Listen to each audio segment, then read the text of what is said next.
Hey guys, this is Joe again.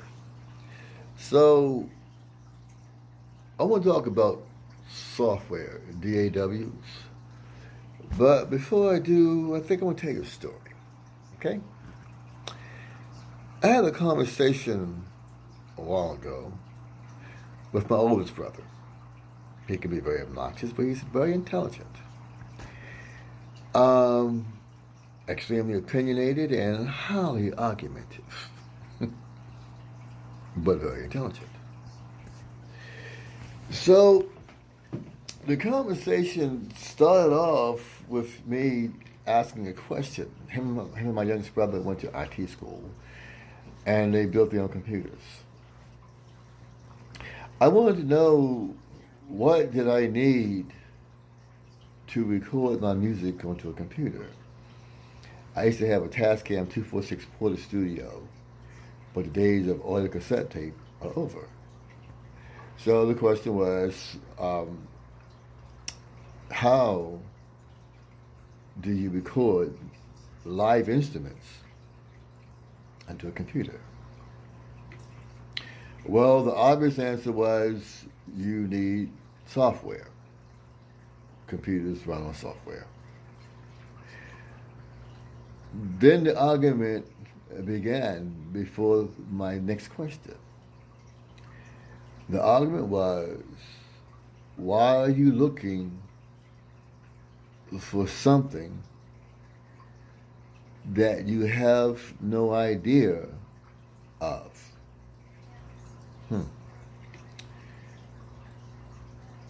Well, that made sense. So I had to go online and find out, first of all, what was required to set up a computer to record. And this was quite extensive because there is so much information on the internet. You really have to wade through a lot of things before you find what you're looking for. I found things like Anvil Studio, a platform where you pay about $9 per song, actually. I found Crystal Engine, which I could never get to work. I did buy Cakewalk Music Creator 5 from Best Buy for $35, only to find the thing is actually a demo, a demo only. Wow. I mean, you can record on it, but the thing is a demo. It's funny. Everybody I knew at the time was talking about Pro Tools, but they didn't play instruments, though. They were making beats with loops and samples. That did not work for me because I play guitar, and I play bass, and I play keyboards. And I have my own idea about what I want my music to sound like. So, what do I record on? So, since I bought the Music Creator 5, I tried using it onto no avail because the demo had so many limitations, I was just stuck. Meanwhile, I had a Behringer interface. Basically, you plug your guitar into it, and you plug it into the computer. And it came with something called Enzyme, which I still don't understand. So no, I don't use it.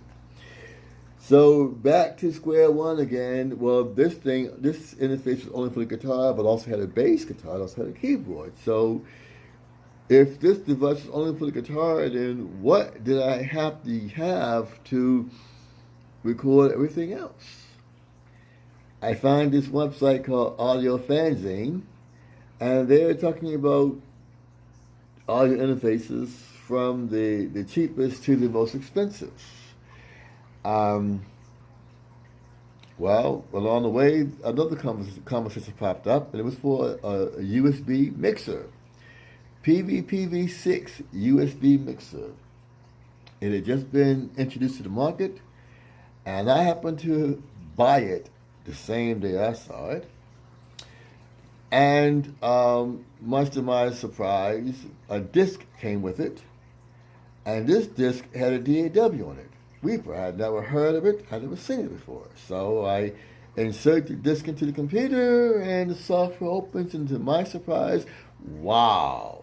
Now, this is something that I can use because it does not come with any loops or samples or pre-programmed software. It is literally a blank canvas.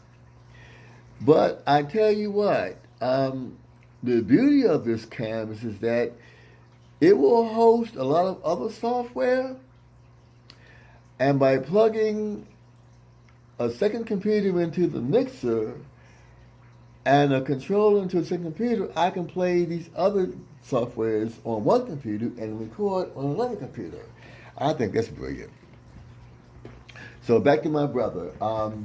After I'd done my research, I came for the second tongue lashing, but I was well armed this time. Because what I had learned in my research was that software such as Pro Tools and Cubase and quite a few others require you to buy ILAC licenses. Every time it upgrades itself, you have to buy a new license to unlock the new features. Not so with Reaper.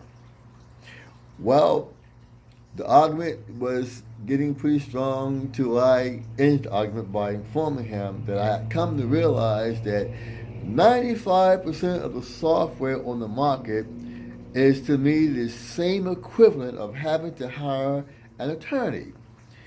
When you buy the software, you pay your attorney a retaining fee. He has not done a thing for you yet. You have just now hired his services. That's what this software to me is like. I won't name any names, but you know what I'm talking about. So now you have the software and you start doing things with it, and you need to do everything, but you find these errors are grayed out. You cannot use them unless you buy a new license. In other words, once you pay your lawyer another fee for services rendered. And with some of the software, this goes on and on and on and on and on. With Reaper, not so. You buy one license, one time only.